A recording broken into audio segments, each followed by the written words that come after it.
కుర్సా నుంచి ఖమ్మం వెళ్తూ ఉన్నాం. భద్రాచలం వరకు వచ్చాం. భద్రాచలం మొండుకుంట దైవజన్ రమేష్ గారిని దింపి మేము ఖమ్మం వెళ్తూ ఉన్నాం. దారిలో టైర్ పంచర్ అయింది, మారుస్తూ ఉన్నాం.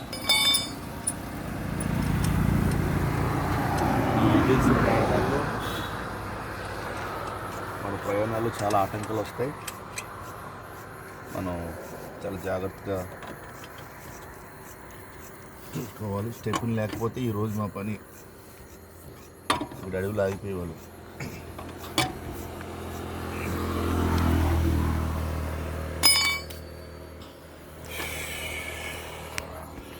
దేవుడు మాకు మంచి వెహికల్ ఇవ్వాలని ప్రార్థన చేయండి. తీసే అది కింద నా జాకీ తీసే ప్రార్థన చేయండి ఒక మంచి వెహికల్ కొరకు. చూడండి, ఎటు చూసిన కేకరమైన అరణ్యం, ఏమీ లేవు. భద్రాచలం ఇక్కడి నుంచి ఒక 5 కిలోమీటర్స్.